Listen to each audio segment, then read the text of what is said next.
juicy, moist. Hi. Sykes says moist. Hello, everyone. Welcome back to the Benchwarmers Podcast. As usual, I'm joined by my co-host, Josh Sykes. Gab, move more to your left. You're not in the middle of the screen. There we go. There we go. Great start. As you see, we are repping the Benchwarmers Podcast behind me, and Josh, you've got the world behind you. Yes. Yeah, I decided to get away from coronavirus and come enjoy life on the moon. Yeah, taking full use of the effects we have to us on Zoom. I'm talking of why we're on Zoom. Of course, England is currently under lockdown due to Boris Johnson and the government's restrictions. Therefore, me and Josh currently can't meet, even though we can still see each other in college and do whatever we want in college. But we're not going to get into that. We are at home right now, obviously talking of this to protect our loved ones. Yeah, nothing else really to talk about that. But we're going to start off this week talking about Liverpool, Crimea River, because they've got several injury issues which are going to affect them for the upcoming fixture this weekend against top of the league Leicester. Josh has got the list of the injuries. I do. So their entire back four's injured. Trent, Joe Gomez, Virgil van Dijk and Andy Robertson. Midfield quadruplet of Henderson, Fabinho, Thiago and Alex Oxlade-Chamberlain are out. And Mohamed Salah, their talisman, is out because he has COVID. What does this mean in simple terms for the Reds? They're screwed. There's no other way to put it.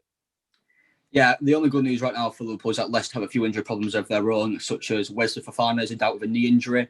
Defenders Timothy Castagne and Kaglas Oyuncu, sorry about the way I pronounce his names, they are still out injured. They've missed the past few games, I believe. Kasper Schmeichel is also in need of a fitness test after getting knocked to the head, but it's likely that he won't be involved.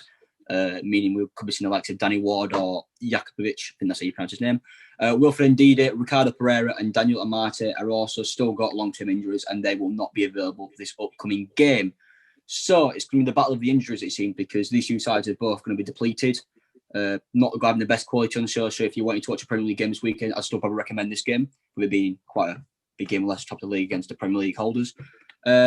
Nevertheless, we're going to have a quick look now at who can possibly come in to replace the likes of Gomez or Van Dijk who are missing, because like Josh said before, the entire back line is missing from Liverpool right now and they need replacements. Yeah, pretty much. I think the obvious one is Joel Matip to replace Gomez or Van Dijk. He's a first choice defender for them who's not getting a look in at the minute because Gomez and Van Dijk, I wouldn't even say they're being good, they've been pretty poor. They've got one of the worst defences in the league. So I think it'd be good if you can get a look in, because that way then when either of them comes back for the last few games of this season or next season, because that's how long they're out for, he could challenge them, because since Van Dijk got injured against Everton, Liverpool have conceded less goals. They've had a better defensive record, which could mean Van Dijk's not as good as he was a couple of seasons ago, but no, Liverpool have just been poor in general. So yeah, Matip is, I think, my replacement for one of them. I don't know who yours is for the other centre-back spot. I guess that's my cue then. Looking at this team, I wasn't really too familiar with many of the Liverpool players, but one that did stick out to me, I think he could possibly get started, is Nathaniel Phillips. It was on loan from Liverpool to VfB Stuttgart last season, and he's made one appearance so far this season, I believe. He's made one appearance so far. I think we're likely to have seen him come into the squad, to be honest. Big opportunity for him. He's 23 years old, so if this season for him at Liverpool doesn't go to plan, he might be looking elsewhere. He's getting to that age now where he's too old for the youth system and going out on loan, and he might be wanting to start making something of his career. You never know, he could come in and have the best game of his life and all of a sudden he's worth 100 million. But we'll have to wait and see about that. But Nathaniel Phillips, I'm sure he'll definitely be in the squad, to say the least. The son of Jimmy Phillips, who's a Bolton Wanderers legend. So I'm sure he'll be hoping to make his dad proud at the end of the day. But along with that, in terms of the actual centre-back position, obviously Liverpool have got a big problem with, we were discussing this before the podcast started, Van Dijk and Gomez out for the remainder of the season, which is really bad news for them because they carried the defence. Anyway, but that means Liverpool are most likely going to be having to bring in possibly a new centre-back in January. I believe Klopp has come out and said he's not really too interested in doing that, but I'm sure if the opportunity arose, and they maybe had another injury or something like that to Phillips or to Matip, they would have to bring someone in.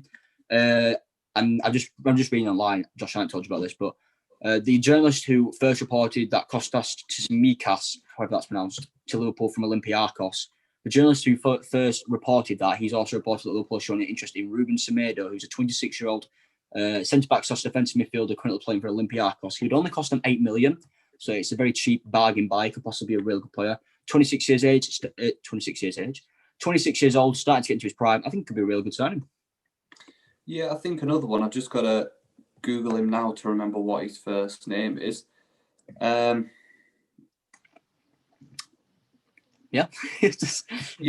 Dayot Upamecano. Oh, yeah, maybe, yeah.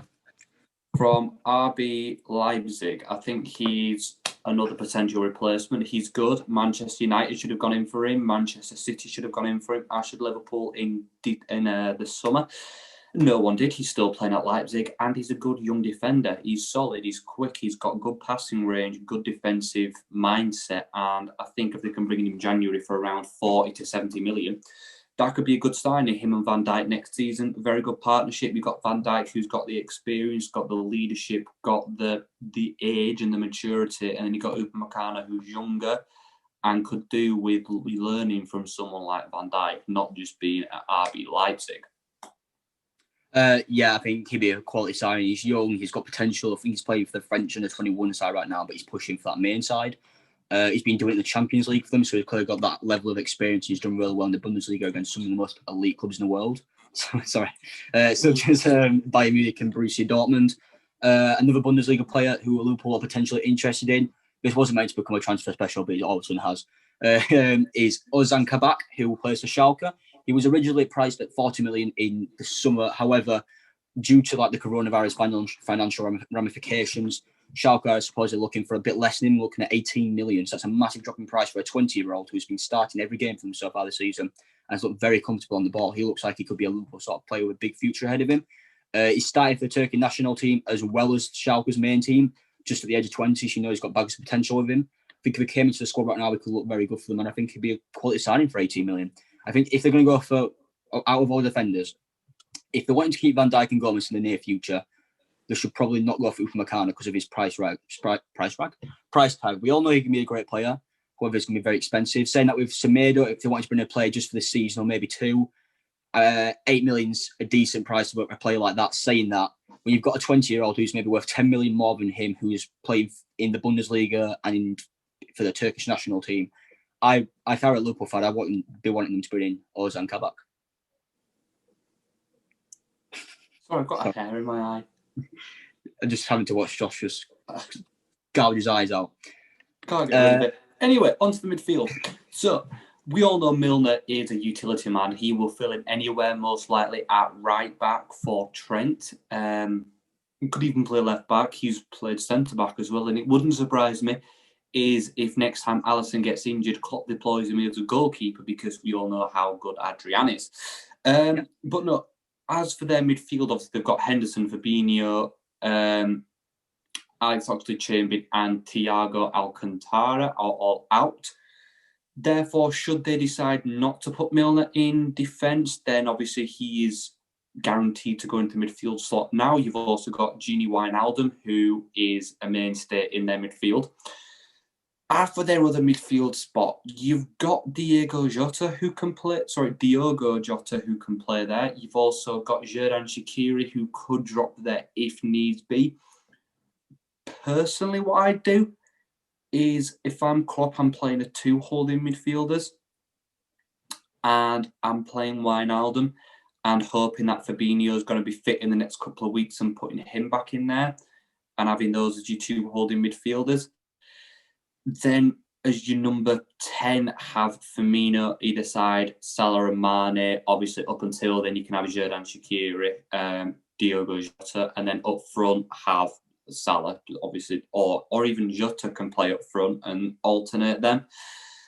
That's what I do for the midfield because there's no real need to go searching in January. At the end of the day, Henderson's not going to be out for that long, I don't think. Fabinho's not going to be out for that long. Thiago, I don't know how long he's going to be out for.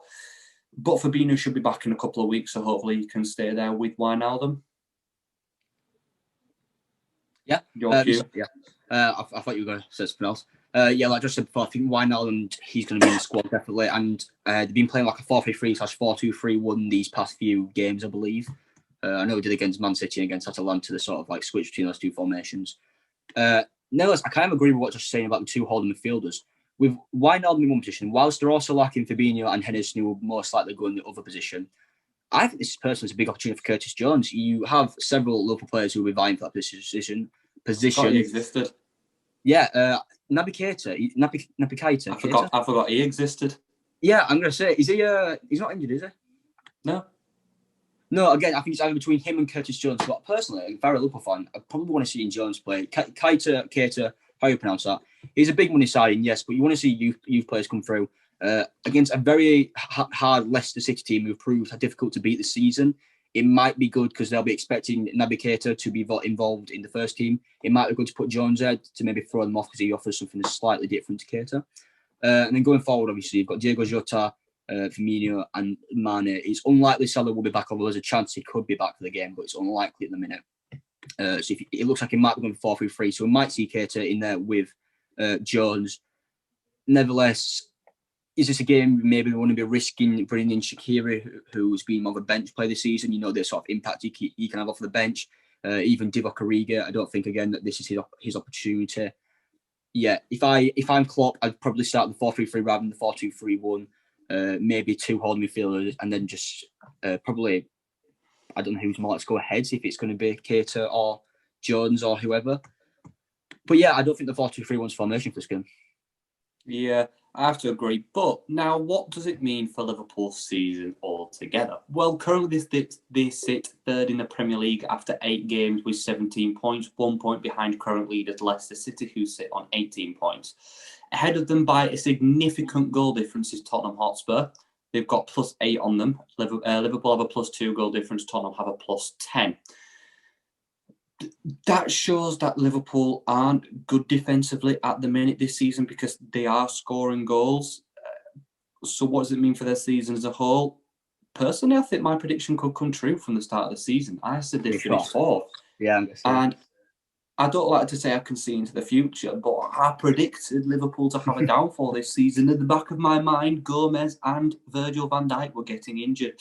And Adrian was going to let 7 in against Aston Villa. And Ollie Watkins is going to get a hat-trick. I knew that before Ollie Watkins had even signed for Villa. Anyway, but for me personally, Liverpool will not be winning the title this year. Neither will Manchester City. Personally, I think this could be Tottenham's year. And hopefully we will get onto that either later on in this podcast because we're that organised, we don't know what's coming up. Or in another podcast. Do I think Liverpool will win it? No. Do I think they'll secure Champions League? Yes, because they're too strong not to. Would it surprise me if they didn't? No. Yeah, I think this is going to be one of the best Premier League seasons we've had in a very long time. Last season was boring with everything going on. No fans towards the end. Liverpool just walking the league. It's probably one of the worst Premier League seasons in a long time, to be honest. Looking at this season, you've got a lot of teams who you'd expect to be doing a lot better than they are, not doing so great. Sheffield United had a great season last season. Leeds United, a lot of people predicting them to get top 10, which we said from the beginning was ridiculous, but they're currently in 15th position. 7 points of relegation, don't get me wrong, off their relegation places. Manchester United in 14th, Arsenal 11th, Man City in 10th. A lot of teams you'd expect to be maybe in the top 4 or push. I know a few Man United fans. We were talking before our Premier League prediction video a while ago, Josh.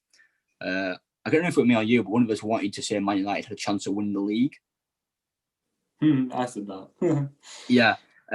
That's clearly proving false, and Ole Gunnar Solskjaer is having a shocking season.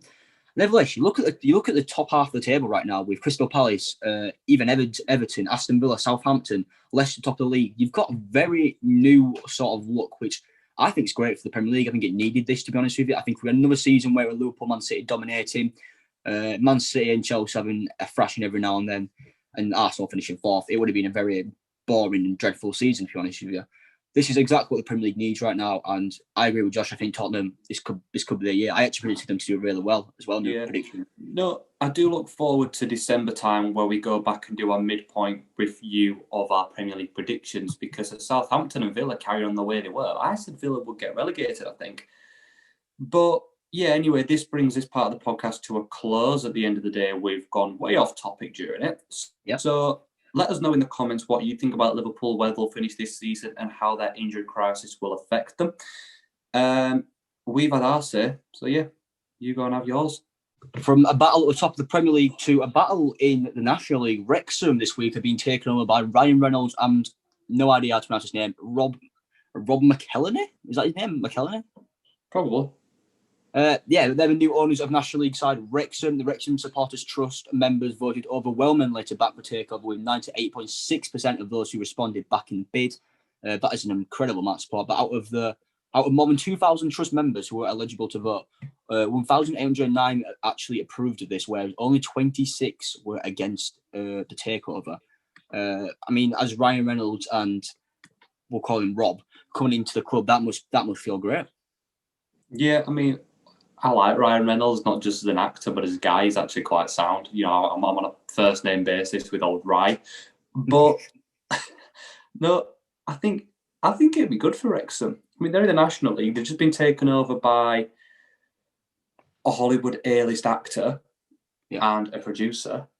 So this is good for them. Not only is Ryan Reynolds a good actor, he's also a businessman. He owns Aviation Gin, which is valued at a couple of $100 million in terms of a business. So he's not doing too bad outside of acting. He's a businessman, so this will be a good acquisition for him. Obviously, doing it from a business point of view, not just because he loves Wales or Wrexham, but it'd be good for marketing as well, because people will associate Wrexham now with Ryan Reynolds. They're not necessarily going to associate it with Rob McKellar, but they're going to associate it with Ryan Reynolds. So all Ryan Reynolds fans are now Wrexham fans. And that's what a club like Wrexham wants. They need the fans, they want the publicity. And it wouldn't surprise me if their social media skyrockets, if their ticket prices skyrocket, if their attendance skyrockets, because they're associated with Ryan Reynolds now. And after lockdown, I am looking forward to seeing Ryan Reynolds sit in the stand when Wrexham play Birmingham AFC, if that's a team. Which it isn't. We'll go Solomon. All right. This is great news, like Josh said there, for marketing. I'm pretty sure you'll see the club skyrocket in terms of its finances, not just from the backing of the new owners, but from people actually want to come to games to see what Ryan Reynolds is doing with this. Like we said this before, me and Josh, we have no idea who Rob McElhenney is, being completely honest. I never heard of him until this, and no disrespect to him. I'm sure he's a perfectly great guy.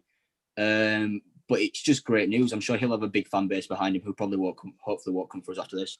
But Ryan Reynolds, we know for a fact he has a massive fan base who love him, love everything he's done with Deadpool, for example. I'm trying to think of any other movie he's been in. Maybe not Green Lantern. What's Ryan Reynolds been in? Deadpool, Six Underground. Was he in Fast and Furious? No, wait, what? No, he's been in some romantic thing. He's got a good movie career behind him, which is going to generate a lot of fans who will be interested to see what he's doing with his new project.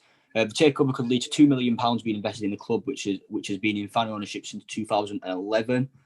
The board of directors, who's called Spencer Harris, previously said that they expected the club to be in Ryan Reynolds and Rob's hands within a few weeks. So they're not actually fully in the club yet, if that makes sense, but it's practically confirmed. They've both said that they want to turn Wrexham into a global force. I'm pretty sure he means that wasn't right. What I was going to say, I probably can't say that. So,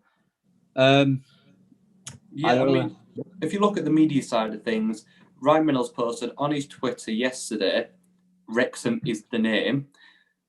It got 78,000 likes. Wrexham's Twitter page only has 74,000 followers.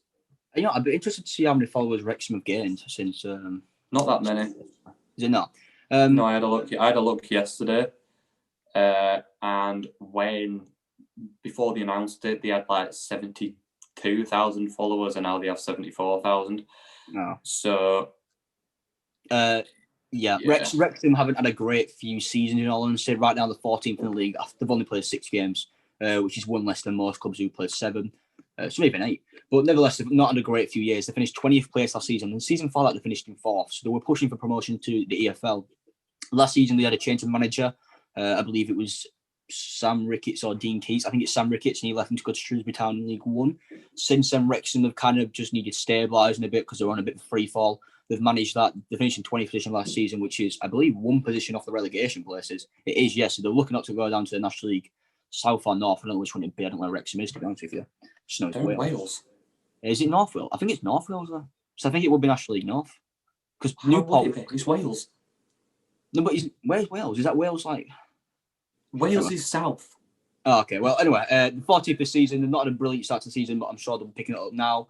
This means we're getting a lot more financial backing because, of course, this takeover was actually halted for a bit whilst the National League discussed what to do with the pay fund which was given to them by the Premier League clubs, I believe it was. I think it was that. And obviously, Wrexham didn't want to get taken over and then not get any money from the Premier League clubs because that would have been a bit unfair, or less money, because they want to be making as much money out as possible, especially in these troubling times with the coronavirus and how that's going to affect the club. Nevertheless, if Wrexham fans are worried about their club going under, worry's gone because, I mean, they're putting £2 million, I think it was, I've said before. Yeah, £2 million just invested in the club, which, that's fantastic. Yeah, just straight away, bang, 2 million. Wouldn't you just love to have £2 million lying about? But, yeah, I think it's going to be a good acquisition for them personally and for Wrexham Football Club because, like you said, they said they wanted to transform it into a global force. Yeah. And by global force, it doesn't necessarily mean on the football stage. It can just mean in a media point of view that everybody knows what Wrexham is in terms of a football club and in terms of a place. Do I think they can achieve that? Yes. Will it be beneficial to the club? Yes. Will it be beneficial to the area? Yes. One thing I'd want to do is imagine being sacked by Ryan Reynolds. Well, yeah, I was about to go on to that in terms of sacking because Dean Keats, who's currently the Wrexham manager, he spoke in an interview when the takeover was complete, saying how he's not yet spoken to the two owners, but he expects to stay in charge of the club. How he thinks it's going to be absolutely fantastic for the club as a whole. They'll transfer ownership over the next few weeks. The town, I think it's a town. I believe Wrexham is a town, to be honest. Yeah, town. Just say yes and move on. Yeah, apparently it's going to be great news for town because obviously it's going to bring more people in who will be interested to see the club. There'll be tourists coming in to Wrexham, which I'm sure is something you've not heard anyone say before. Nevertheless, that also means in terms of transfers, you don't see National League clubs because there's quite a big split in them. You'll see the likes of Weymouth, who are currently in the National League, or God, who else is in the National League who's a bit, not saying Tim Pot, but not fantastic. Kingsland Town, they've literally got promoted 2 seasons in a row, so they are not a full-time club, they're a part-time club, meaning they don't get players on full-time contracts, so they're on non-contracts, which means basically they get paid as to play, whereas if you actually play for a professional club such as Wrexham or such as Notts County, you're on a weekly wage, if that makes sense. This means that now Wrexham will be able to spend more money to bring in the right calibre of players to be able to push it towards the EFL again. They can be signing players for money if they need to. I mean, $2 million is a lot of money. Sure, that obviously won't be much transfers, but they might be getting even 100,000 of that in the National League is a huge boost to a club. You could easily outspend some of the smaller clubs such as Kingsland or such as Altrincham, for example, or Weymouth, and they'll be pushing towards the top of the table. I mean, you look at the table right now, and a lot of part-time clubs are near the top of the league with Wealdstone, Sutton, and Maidenhead, and Solihull Moors. Wow, I've completely. Yeah, they'll want to transform the club into a full-time football league club, not just a National League team. And I wish them luck. Yeah, I'm sure me and Josh will eventually find ourselves at a Wrexham game. Hopefully that's if the stadiums can reopen soon and fans will be allowed back in. Might talk a little bit about that next up because Sykes told me something about it before. But yeah, great news for Wales, great news for National League, great news for non-league, and most of all, great news for Wrexham fans. So the internationals are coming to a close. They conclude on Wednesday, which is tomorrow, which means this weekend the Premier League's back, thank God. And the first fixture of the weekend is Newcastle against Chelsea. Newcastle sit 13th, Chelsea sit 5th. I don't think there's any competition really. Chelsea have been playing pretty well at the minute. Newcastle are a bit hit and miss. I am going to go for a Chelsea 2-0 win. Yeah, I think Newcastle are a bit of an up and down team right now. They lost 2-0 to Southampton, beat Everton, who were obviously in really good form at the time. Drew Wolves, lost to Man United, beat Burnley. They're a bit of a yo-yo club right now. Not much in the Championship and the Premier League, obviously, but just in terms of results. Then again, you look at some of Chelsea's results in recent games. Beat Sheffield United, beat Rennes in the Champions League, beat Burnley, beat Krasnodar. They're in really good form, to be fair to them. And I think Fran Lampard's got a really good side at his disposal. Yeah, I'm going to go for a 3-0 Chelsea. Timo Werner masterclass. No. Mason Mount masterclass. So the next game is Aston Villa against Brighton. This is a 3 o'clock kickoff on Saturday, and what I'm buzzing about is there's no pay-per-view. So guess what my weekend's consisting of? Just watching every single football game. So it's Aston Villa against Brighton. Aston Villa in good form-ish. Brighton hit and miss again, but not doing that great. Jack Grealish is on fire. I mean, his England performance. Did you see that touch he did the other day? Yeah, where he flicks it over that guy's head. Oh, God. It was. I'll let Josh have a moment with Jack. I'll let Josh have a moment with Jack Grealish while he's. Yeah, I mean, the man's a beautiful specimen. He's just. His footballing ability is world class. You can't drop him from the England side. He is far too good for Villa, and he's far too good for this England side. Him and Kane are the only two good people in the England side at the minute. Everyone else is useless. But he is Aston Villa. Aston Villa is him, and without him, they're nothing. So Aston Villa are winning this 2-0. Yeah, and like you said, Grealish is in great form. You got to look at the entire Villa team. I mean, Ollie Watkins is in the form of his life right now. What a sign he's been. I know a lot of people say he's overpriced, but 28 million for a player who's in as good form as he is. I mean, it is overpriced, but for what it might not be for how he's performing, but in terms of what he is, it's overpriced. Why are you needing for a shot for an England cap? Because no. I put Watkins right in there. He's in great form. Anyway, yeah, they hit a slight blip, of course, losing to Southampton, losing to Leeds. Saying that, they brought it back with a 3-0 victory over Arsenal. That was a great result for them. And Brighton anyone can beat Arsenal. Brighton just 16th in the league. They're a bit of a Burnley type of club, if that makes sense. Sorry for that insult, but I'm going to go for a 2-0 Aston Villa. Goldson, Grealish and Watkins for me. Yeah, the next one is Tottenham Hotspur against Manchester City. Game of the weekend? 100%. For me, Tottenham are winning. Yeah, reason why? Because Man City aren't performing at the minute. They're low down in the table. They're not playing well. They're not scoring. So for me personally, Mourinho's got Tottenham and he's shaped them into a damn good team. Harry Kane's playing as a false 9 at the minute and he's working wonders. Before we went onto the podcast with Duncan and Ian Richards, beforehand we were talking to Ian about Tottenham. And we were talking about how Mourinho's adapted Harry Kane's role from being a striker into more of a false 9. He's dropping back into the defensive third a hell of a lot more to pick up the ball and to start play. Not only is he one of the top scorers in the Premier League, he's a top assister. He's on fire. This is on track to be his best season, not only in terms of goals scored, but in terms of goals contributed as well from assisting. If Southgate played him like Mourinho does for Tottenham, then England would be unstoppable until you got to the defence, in which case Harry Maguire passed the ball to their striker. But we're not talking about Harry Maguire just yet. So for me, Tottenham are winning it 2-1. Yeah, I agree with that. I think Tottenham had a brilliant start to the season. You've got one of the best teams in the league right now. I mean, I think I say it in the Premier League prediction podcast where I thought Pierre-Emile Højbjerg would have a fantastic start to the season, and I think he's had a great start. To be fair to me, he has. His first game were diabolical. Since that, he's been world class. We talked after it, and I was like, I've completely made a shocking prediction here, but he's been top of his game. It looks like such a complete player right now, which is what you need in the centre of midfield. Whereas Man City, I think they're currently in 10th position, I want to say. Yeah, 10th.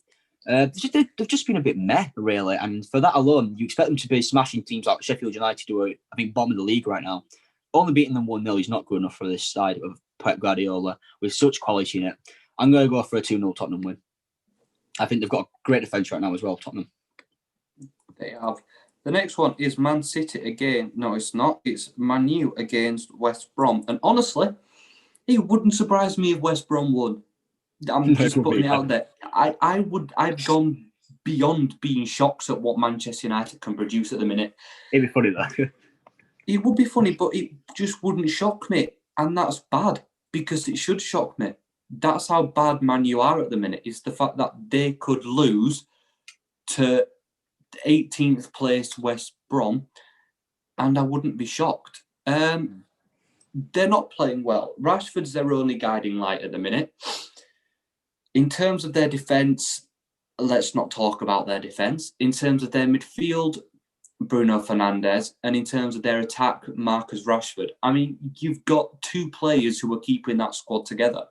Other than that, they're in tatters, which is why I'm putting West Brom to win 1-0. Yeah, weirdly enough, I'm going to also go for a 1-0 West Brom because I think they haven't got the first win of this Premier League season so far. So for us, we're saying it's going to come against a team like Manchester United is a big statement. Saying that, they were very close to getting at least a point against Tottenham, who we said before is a fantastic team who've been playing some great football. If it wasn't for a Harry Kane, I'm going to say lucky goal to be honest, that header. But nevertheless, yeah, Manchester United, Cavani's just got his first goal, so it wouldn't surprise me if we were both completely wrong and he came out now in form with a bit of confidence on his side, know he can do it in the Premier League. It wouldn't surprise me if that happened. But I'm going to go for 1-0 West Brom. I think the victory's coming. I like Slaven Bilic as a manager. I think they've got a decent team. It's just about utilising it, really. Yeah. The next game we are now on to Sunday, and it's Fulham against Everton. Everton are in a massive blip at the minute. They started the season on fire, and now they haven't won in any of their last 3 games. Not only have they not won, they've played poor. They were lucky to get a point out of the Liverpool game, and they weren't lucky to not get a result in their other 2 games. That was really bad England, but yeah, we move. Everton are going to win, though. There's no doubt about that. Fulham are shocking. Scott Parker is shocking. The best thing he's done is wear a suit.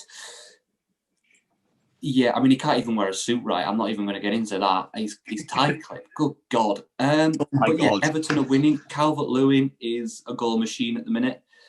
You've got Rodriguez. Hopefully he'll come back into it in the game because I watched an analysis video of him, and I understand what people are saying in terms of why the likes of Man U didn't go for him. His defensive work rate is poor. When he gets the ball in the attacking third, though, the man's magic. One of the best in the Premier League on the ball. So do I think Everton are going to win? Yes. Do I think it's going to be by a massive amount? No. Do I think Pickford's going to have a questionable moment? Yes. So what result am I putting? 2-1 Everton, and the 1 goal from Fulham is going to come from a Pickford mistake, but I can't really call it a mistake anymore. It's more of just a regular occurrence. Yeah, I'm going to continue with that. I think Fulham, I would have backed them if they managed to beat West Ham on last Saturday. Josh, that was real distracting. When they beat West Brom 2-0 and got, I think it was their, I want to say first victory of the season, that could be wrong. Double check that. Yeah, first victory of the season, beating West Bromwich Albion 2-0. I thought for them that might have been their confidence boost that they needed because I do like the look of their size and the players they've got. Ademola Lookman, Mitrovic, very good players in there. We're not going to talk about Lookman penalty because that was the worst thing that I've ever seen in my entire life. Was that against West Ham? What? Was that against West Ham? That Lookman penalty? Yeah, it was diabolical.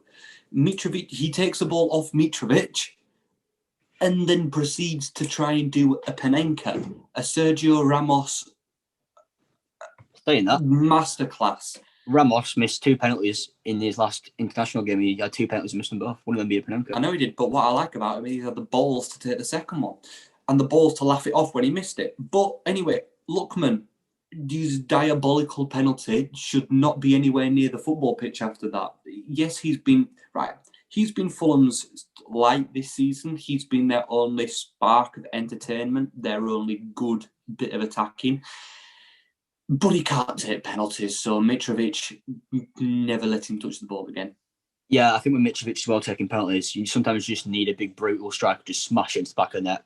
And I think Mitrovic, you want to be having him doing that rather than some 22-year-old, however old Lookman is now, trying to do a bit of a cheeky chip against. Yeah, but I could smash a football into the back of the net. I'm not going to try and open anchor. Not in the 98th minute of the game, I'm not. You know I can take a penalty. Oh, did West Ham score after it as well? Because West Ham scored in the 91st minute. Oh, the penalty might have just been... the penalty was after it, wasn't it? They were to draw level. Oh, okay. Anyways. Yeah, I'm going to go over 2-0 Everton. It's just Fulham, we're just talking about them, done well. Yeah, okay. Sheffield United, West Ham. Draw, 0-0. Nothing more I'm going to say on that. That was so blunt. Yeah, these two sides. I'm not going to say boring matchup right now, but these two sides don't look like they're going to be sparking. I can safely say I'm not going to watch the game. Saying that, West Ham at their moment can pull off some absolute quality results. Beating Wolves 4-0, beat Leicester 3-0, beat Fulham 1-0, which wasn't a quality result, but still. Yeah, but we all know what Sheffield United are going to do. They're going to walk out onto the pitch with 9 defenders and 1 striker. They're going to put every man behind the ball. And West Ham aren't going to be able to break them down because they've not got the quality to do it. I feel bad for Sheffield United because I really like Chris Wilder as a manager. However, he's got some very stubborn tactics, I want to say, like with what Sykes just said then. However, I think even if they do get relegated, I'd stick on to Chris Wilder because he's a fantastic manager. Did he get manager of the season last season or did he go to Klopp? Klopp. Yeah, which if Liverpool hadn't won a title by such a distance, I think Wilder probably would have got it for the heroics he pulled. I think even if they go down or continue this really poor one, we do need to keep on to him because he's a fantastic manager. He was a Sheffield United fan. The fans love him, really. But I'm gonna go 1-0 Sheffield United. I think they'll get the first win of the season here. West Ham, yeah, they're just not a very exciting team, and Sheffield United are either. But I really want them to do well. What score did you say? I missed that. I was too busy drawing hearts. Did you have my name? I meant a BPM thing, not an actual heart. It's just like I got bored. I was drawing lines. What score? I forgot. 1-0 Sheffield United. 1-0 Sheffield United. Okay, Leeds Arsenal. This could be a good game. I'm going to say it's going to be a 1-1 draw, but it's going to be a good game in that Arsenal are going to be poor and Leeds are going to be poor. And both teams are going to try and go for it, and neither team's going to get there. So it's going to be 1-1 with Patrick Bamford scoring for Leeds. Yeah, I don't like Leeds. They're in 15th position. I hope they continue to drop on the table. Don't really like Arsenal, to be honest with you. They're in 10th position, just never really had a soft spot for them. This is going to be one of those games where I think these two sides are just going to even each other out. I'm going to go for a 0-0. I can't really see either of these two teams nicking it. I hope Arsenal do, to be honest with you, but I just can't see either of them nicking it. No. The next game is Liverpool-Leicester, like we spoke about earlier. So I'm not really going to touch upon much. I'm just going to say that Leicester are going to win it 1-0. I'm going to disagree. I think even though Liverpool got their injury problems, they've still probably got the best squad in the league, to be honest with them. I mean, I'm not even doing it based on injury. If Liverpool had their first team, I'd still say Leicester are winning this one. Fair enough. Yeah, I think it depends on, let's say like we talked before, Nathaniel Phillips comes in defence. If he has the game of his life, alongside Joe Matip, I think Vardy can be contained. However, it all depends on who comes into the defence, because if it's a poor performance from them, that's the entire game lost. I'm going to have a 1-0 Liverpool though. I believe Mane will get the goal. Interesting. The penultimate game of the match day is... Sorry, I'm just trying to work out how to spell Southampton whilst talking. You could just put South. There we go. So, Burnley against Crystal Palace. What? Burnley against Crystal Palace. Oh, I missed a game then, man. Yeah, there we go. Yeah, Burnley against Crystal Palace. It's boring. Burnley are boring. Crystal Palace are interesting at the minute because Eze is actually playing well. I like him. He's playing well and I like him. That's all I'm going to say on that. And I've said it twice, but I stand by it. So Crystal Palace are winning 2-0. Yeah, I got to agree with that. I think when Zaha and Eze play together, they could be two very dangerous players. I don't know if they have been playing together. I've been watching Crystal Palace. Yeah, they played together the other day. Yeah, them two could be very dangerous together. Say you have, I don't know where Zaha's playing, to be honest with you. Is he playing on the wing? I think so. Yeah, with Eze on the left wing and Zaha up top, I think that could be very dangerous if they keep that going. I like the look of those two players, two very skillful players against a side like Burnley, who probably have, I don't want to say the word, but oh.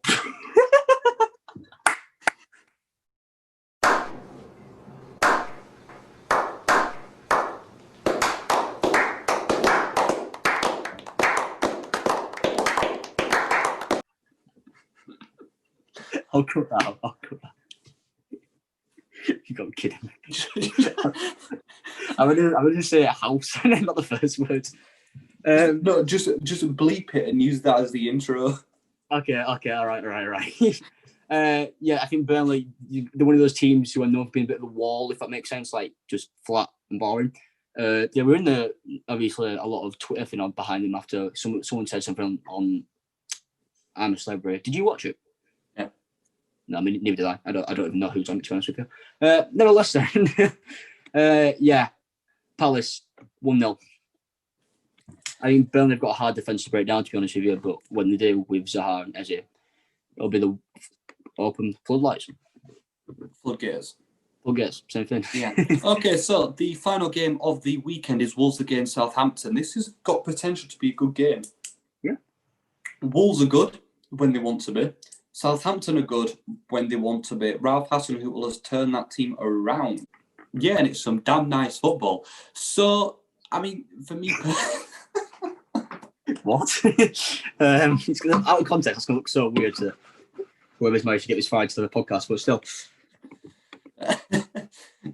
Yeah, so for me personally, I think it's going to be a good game of football. Obviously, the Southampton, when they play well, they play well. Wolves, when they play well, they play well. Danny Ings, good. Raul Jimenez, good. Ruben Neves, juicy. So, personally... God, why did you say juicy? Anyway, I mean, yeah. I could have said moist, but... Oh, God, why? You ruined the podcast. Oh.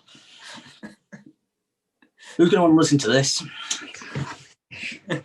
Yeah, at the start during the intro and coming up, Sykes says moist. So, twice. Anyways. Yeah, so for me personally, I think Southampton are going to win, but Wolves are going to put up a damn good fight, which is why they're going to win 2-1, because Wolves are going to score. But I can see Southampton getting more, and that's how you win a game of football. For me personally, as someone who doesn't really watch Premier League, so when a team has a good season, I kind of hear about it. Like, so I've heard about Southampton and Aston Villa this season because I just don't really pay attention to the results, for example. Wolves have been a weird one for me because I keep hearing about them these past few seasons about how they've been doing really well. But then this season, I haven't really heard much of them, so I don't really know too much about Wolves. But nevertheless, I'm going to go with Southampton win just because of their league position, how good form Danny Ings is in. They're looking very promising this season, Southampton. I think they'll probably get Europa League. That's my complete honest opinion. I don't think they'll hold up this Champions League position. Yeah, I'm going to go for 3-1 Southampton. Okay. Well, let us know what you think in the comments below. Obviously, we have our Premier League predictions there. Are they going to be correct? No. Let's just be brutally honest there. They're not going to be correct. But we try. So let us know what you think in the comments below. As usual, I'd like to thank my co-host, Gabriel Ramsey. Yeah, sorry, it was completely cut off me. So if anything's just happened, I'm completely sorry. Thank you. Yeah. Yeah, at least you heard me say thank you. Okay, so follow us on Twitter, Instagram, the lot. It's all in the description below, as is the past episodes. Let us know what you think about this week's episode. Hi, Gab, you've got your hand up. I just want to quickly say this episode will also be live on Anchor, Spotify Podcasts, and Apple Podcasts when this episode comes out. So if you are watching this and you're going out and you want to finish off the episode, and this won't make sense because this is the outro. Just didn't realise that. But if you want to listen to this episode again, for example, if you watch it on YouTube, you can find a link to them in the description because that's an audio-only version. So say you're going to run or you're at the gym, that's not allowed. You probably should be arrested for that. But yeah, if you want to just listen to the audio-only version. Yes, because people are going to be out running, listening to our podcast. Brilliant. I think we've got very soothing voices. I mean, I would have to agree. I could fall asleep to my voice. I'm like Morgan Freeman in the flesh. That's going to bring an end to this week's episode, and we'll see you all next week. Bye.